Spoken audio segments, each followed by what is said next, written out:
Hello guys, welcome back. इस video में हम लोग सॉल्व करने जा रहे हैं फंड फ्लो स्टेटमेंट का क्वेश्चन जो 2018 का एग्जाम में पूछा गया था।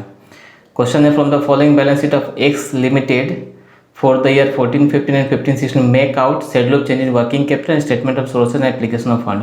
फंड फ्लो स्टेटमेंट जो होता है 3 पार्ट में बनता है। सबसे पहले होता है schedule of change in working capital, जिसमें हम लोग करंट एसेट्स करंट लायबिलिटी बैठाते हैं। दूसरा होता है फंड्स फ्लो स्टेटमेंट, जिसको statement of sources and application of fund भी बोला जाता है। इसमें नॉन करेंट एसेट्स और नॉन करेंट लायबिलिटी से जितना फंड आ रहा है, जितना फंड जा रहा है, वो हम लोग बैठाते हैं। और तीसरा कैलकुलेशन होता है फंड्स फ्रॉम ऑपरेशन का, जिसको हम लोग adjusted profit and loss account भी बोलते हैं। ठीक है, अब 2 साल का बैलेंस शीट दिया रहेगा। इसमें से कुछ ट्रांजेक्शन शेड्यूल में जाएगा, कुछ फंड्स फ्लो स्टेटमेंट में जाएगा और कुछ फंड्स फ्रॉम ऑपरेशन निकालने के टाइम में बैठाते हैं। ठीक है, सबसे फर्स्ट इन्फॉर्मेशन दिया equity share capital. Equity share capital starting में 3 लाख और एंड में है 4 लाख। शेयर्स में जितने का इंक्रीज होगा वो हम लोग के लिए इशू होता है। ठीक है, इशू कैश में भी हो सकता है, इशू बोनस भी हो सकता है। अगर बोनस इशू है तो टोटली इग्नोर करना है फंड्स फ्लो स्टेटमेंट में। ठीक है, लेकिन अगर कैश में इशू हुआ है तो हम लोग के लिए सोर्स होगा, वो second format fund flow statement में जाएगा। सोर्सेस ऑफ फंड बोल के उसको दिखाएंगे। ठीक है, सेकेंड हो गया हम लोग का रिडीमेबल प्रेफरेंस शेयर। स्टार्टिंग में 1,50,000 एंड में 1 लाख, मतलब यहाँ पे प्रेफरेंस शेयर्स का रिडेम्पशन हुआ है 50,000 का। थर्ड होगी कैपिटल रिजर्व। कैपिटल रिजर्व में ध्यान रखना है, कभी भी कैपिटल रिजर्व क्वेश्चन में दिया हुआ अगर उसमें इंक्रीज हो रहा है तो कैपिटल रिजर्व जो एराइज होता है, मेनली कोई एसेट सेल करता है उसमें जो प्रॉफिट होता है उसके वजह से कैपिटल रिजर्व एराइज होता है। ठीक है, तो इसका बारे में कुछ ना कुछ इन्फॉर्मेशन क्वेश्चन में जरूर रहेगा, जैसे कि यहाँ पे बोला हुआ है a piece of land has been sold out in 15-16 and profit on sale has been credited to capital reserve. जमीन बिक्री किया, जो भी प्रॉफिट हुआ उसको ट्रांसफर किया गया कैपिटल रिजर्व अकाउंट में। अब इसका इफेक्ट हम लोग देख लेते हैं। इसका इफेक्ट 2 अकाउंट में होगा, एक तो लैंड अकाउंट में होगा और दूसरा कैपिटल रिजर्व अकाउंट में होगा। ठीक है, लैंड स्टार्टिंग में 2 लाख था फर्स्ट ईयर का, सेकेंड ईयर का बैलेंस है 1,70,000। ठीक है, बोला है कि लैंड सेल हुआ, जो भी प्रॉफिट है उसको कैपिटल रिजर्व में ट्रांसफर हुआ। तो कैपिटल रिजर्व में ट्रांसफर हम लोग का 20,000 दिख रहा है, तो 20,000 प्रॉफिट है। और प्रॉफिट कहाँ जाता है, कोई भी एसेट्स अकाउंट में डेबिट साइड इस तरफ जाता है। डेबिट साइड प्लस साइड होता है, जो भी प्रॉफिट होगा डेबिट साइड लिखना, और बाई चांस लॉस हुआ है तो हम लोग को इधर लिखना है। ठीक है, क्रेडिट साइड। तो प्रॉफिट क्या बोल कर लिखेंगे, प्रॉफिट जो है वो ट्रांसफर हो रहा है कैपिटल रिजर्व अकाउंट में, तो कैपिटल रिजर्व फिर जो बैलेंसिंग फिगर निकलेगा वो हम लोग का सेल ऑफ एसेट्स होगा। ठीक है, तो लैंड टोटल 50,000 का सेल हो रहा है। अब इसको हम लोग दिखाएंगे कहाँ का। 50,000 जो एसेट्स सेल करके पैसा मिलता है वो फंड्स फ्लो स्टेटमेंट में जाता है सोर्सेस बोल के। ठीक है, अब कोई भी एसेट्स परचेज करते हैं तो उसको हम लोग एप्लीकेशन बोल कर दिखाते हैं। और कैपिटल रिजर्व में जितना भी इंक्रीज हो गया है उसको कहीं भी नहीं दिखाना है, सिर्फ लैंड अकाउंट में जाएगा। ठीक है, लेकिन कैपिटल रिजर्व को छोड़ के अदर कोई रिजर्व है, जैसे जनरल रिजर्व है, रिवेन्यू रिजर्व है, तो इस तरह का जो रिजर्व है वो हम लोग का प्रॉफिट से क्रिएट होता है, तो उसको हम लोग फंड्स फ्रॉम ऑपरेशन जब कैलकुलेट करेंगे वहाँ ट्रांसफर करेंगे। जैसे उसके नीचे जनरल रिजर्व दिया हुआ है, स्टार्टिंग में 40,000 एंड में कितना 50,000, तो जो 10,000 इंक्रीज हुआ है इसको बोलेंगे ट्रांसफर टू रिजर्व। ये adjusted profit and loss account में जाएगा और वहाँ पर हम लोग बैठा के फंड्स फ्रॉम ऑपरेशन का कैलकुलेशन करेंगे। ठीक है, उसके बाद प्रॉफिट लॉस अकाउंट स्टार्टिंग में 30 में 48 है, सब एडजस्टेड प्रॉफिट लॉस अकाउंट में जाता है। प्रपोज्ड डिविडेंड, डिविडेंड का 3 ट्रीटमेंट होता है। प्रोविजन फॉर टैक्सेशन का 3 ट्रीटमेंट हो सकता है अलग अलग सिचुएशन में। ठीक है, इस पार्टिकुलर क्वेश्चन में हम लोग को क्या देखना है, डिविडेंड जो दिया हुआ है उसका कुछ एडजस्टमेंट है कि नहीं। डिविडेंड का कोई भी एडजस्टमेंट इस क्वेश्चन में नहीं है। ठीक है, इंटरिम डिविडेंड का दिया हुआ, लेकिन इंटरिम डिविडेंड जो होता है वो प्रपोज डिविडेंड से अलग होता है। ठीक है, अब हम लोग करेंगे कैसे इसको। जब प्रपोज डिविडेंड बैलेंस शीट के अंदर में दिया रहेगा, एडजस्टमेंट में कुछ नहीं बोला है, तो अपने पास 2 ऑप्शन है, या तो इसको हम करंट एज्यूम कर लें और उसको schedule of changes in working capital में दिखा दें। ठीक है, या नॉन करंट एज्यूम कर लें। हम जितना भी क्वेश्चन सॉल्व करेंगे उसमें नॉन करंट एज्यूम करके ही हम बना रहे हैं। ठीक है, तो इसको हम नॉन करंट मान लेंगे। नॉन करंट का मतलब ये शेड्यूल में नहीं जाएगा। ठीक है, तो जाएगा कहाँ, प्रपोज डिविडेंड का अगर ओपनिंग बैलेंस दिया हुआ क्वेश्चन में, ठीक है 42,000, तो इसको हम लोग को पेमेंट दिखा लेना है। एप्लीकेशन ऑफ फंड्स मतलब फंड्स फ्लो स्टेटमेंट में पेमेंट दिखा लेना है। ठीक है, जैसे कि यहाँ पे हम 42,000 पेमेंट दिखा दिए। और जो क्लोजिंग बैलेंस होगा, ठीक है, क्लोजिंग बैलेंस 50,000, उसको हम लोग एज्यूम कर लेंगे करंट ईयर का प्रपोज्ड डिविडेंड। करंट ईयर में कितना डिविडेंड ड्यू था उसको हम लोग दिखाएंगे adjusted profit and loss account में, ये रहा 50,000। ठीक है, तो बैलेंस शीट के अंदर प्रपोज डिविडेंड है, एडजस्टमेंट में कुछ नहीं बोला है, तो ओपनिंग वालों को पेमेंट दिखा देना है। जैसे यहाँ पे था, और क्लोजिंग वालों को प्रॉफिट एंड लॉस अकाउंट में दिखा देना है। ठीक है, डिविडेंड के साथ ही हम लोग इंटरिम डिविडेंड का ट्रीटमेंट करते चलेंगे। इंटरिम डिविडेंड एडजस्टमेंट में ही दिया हुआ रहेगा। इसका हम लोग को करना है क्या, ये भी 2 बार जाता है। ठीक है, जहाँ जहाँ डिविडेंड जाएगा वहीं वहीं इंटरिम डिविडेंड बैठाना, सेम अमाउंट 20,000 पेमेंट दिखा देंगे यहाँ पे डिविडेंड के नीचे, इंटरिम डिविडेंड। और जो प्रॉफिट लॉस अकाउंट में डिविडेंड है वहाँ पे अगेन फिर इंटरिम डिविडेंड हम लोग दिखा देंगे। ठीक है, मतलब जहाँ जहाँ डिविडेंड जाता है वहीं वहीं इंटरिम डिविडेंड जाता है, लेकिन दोनों अलग है। इंटरिम डिविडेंड क्या होता है, 2 फाइनेंशियल ईयर के बीच में जब कंपनी डिक्लेयर करता है उसको इंटरिम डिविडेंड बोलते हैं, और जो ईयर एंड में देता है फाइनल अकाउंट बनने के बाद वो प्रोपोज डिविडेंड हो गया। ठीक है, प्रोपोज डिविडेंड का ट्रीटमेंट में कुछ डाउट है तो हमको कमेंट करके बताइए, इसका हम एक अलग से वीडियो बना देंगे। ठीक है, sundry creditors, bills payable, expenses due, ये जो तीनों होता है करेंट लाइबिलिटीज होता है, इसको हम लोग बैठाएंगे schedule of changes in working capital में। करेंट लाइबिलिटीज ये तीनों schedule of changes in working capital. ठीक है, उसके बाद है प्रोविजन फॉर टैक्स। डिविडेंड की तरह टैक्सेस का भी 2 ट्रीटमेंट होगा।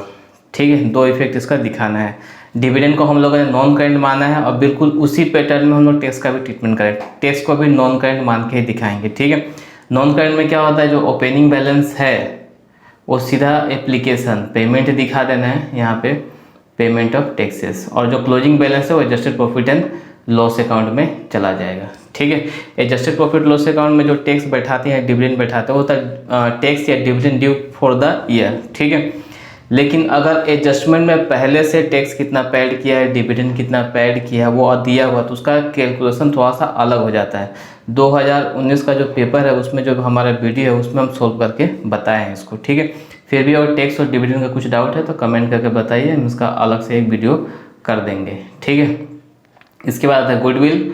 गुडविल हो गया इंटेंजिबल एसेट्स। इंटेंजिबल एसेट्स में ध्यान रखना है जितना भी डिक्रीज होगा उसको रिटर्न बोलेंगे, वो जाएगा एडजस्टेड प्रॉफिट लॉस अकाउंट में डेबिट साइड, और बाई चांस इंक्रीज हो गया है तो उसको टोटली क्वेश्चन से इग्नोर करना है। ठीक है, उसके बाद है प्लांट ओपनिंग 80 है और एंड में 2 लाख है, तो एडजस्टमेंट देख लेना प्लांट के बारे में क्या बोला हुआ। प्लांट और मशीन सेम चीज़ होते हैं, बोला है machine has been sold for ₹10,000, return on value of the machine was 12,000। Machine को 10,000 सेल किया, उसका रिटर्न ऑन वैल्यू कितना 12,000, और उस पर डिप्रिसिएशन कितना चार्ज हुआ 10,000 चार्ज हुआ। ठीक है, इसको हम लोग करेंगे कैसे, पहले वर्किंग नोट कर लेना है प्लांट अकाउंट। प्लांट अकाउंट जैसे बैलेंस शीट में ओपनिंग बैलेंस दिया 80,000, क्लोजिंग बैलेंस 2 लाख। ठीक है, और इसमें क्या क्या बैठाते हैं, जितना सेल हुआ सेल लोकल बैठाएंगे, सेल तो 10,000 में हुआ, जो लॉस हुआ लॉस ऑन सेल 2,000। ठीक है, उसके बाद जब प्लांट अकाउंट, मशीनरी अकाउंट, कोई भी एसेट्स अकाउंट करोगे वहाँ पे डिप्रिसिएशन फॉर द ईयर ही बैठाना है, याद रख लेना डिप्रिसिएशन फॉर द ईयर, जो कि इस क्वेश्चन में क्लियरली दिया हुआ है। डिप्रिसिएशन फॉर द ईयर मतलब 15-16 में कितना डिप्रिसिएशन चार्ज हुआ। ठीक है, प्लांट एंड मशीनरी अकाउंट में जो मशीन सेल करते हैं उसका डिप्रिसिएशन नहीं आता है, जो मशीन फुली डिप्रिसिएट होता है उसका डिप्रिसिएशन नहीं आता है। सारा डिप्रिसिएशन ऐड करके जो डिप्रिसिएशन फॉर द ईयर निकलता है वही हम लोग यहाँ पे बैठाते हैं। ठीक है, इसके बाद लॉस डिप्रिसिएशन सेल बैठा ले, फिर जो बैलेंसिंग फिगर आएगा वो हमारा क्या होगा, परचेज होगा। और एसेट्स में मेनली हम लोग को ये निकालना होता है परचेज कितना हुआ, सेल कितना हुआ। ठीक है, जितने का एसेट्स हम परचेज करेंगे वो हमारा एप्लीकेशन हो गया परचेज ऑफ प्लांट, और जितने का एसेट्स हम सेल करेंगे वो सोर्सेस ऑफ फंड हो गया। ठीक है, इसके बाद प्लांट के बाद नेक्स्ट है हम लोग का लैंड। लैंड का तो हम लोग ऑलरेडी अकाउंट देख चुके हैं। लैंड में जो सेल हुआ वो सोर्सेस दिखा देना है, और उसमें जो प्रॉफिट है वो कैपिटल रिजर्व अकाउंट में ट्रांसफर हो गया। प्रॉफिट जब कैपिटल रिजर्व में ट्रांसफर होगा उसके बाद वो किसी अकाउंट में फिर नहीं आएगा। ठीक है, इन्वेस्टमेंट है 20,000 और 30,000।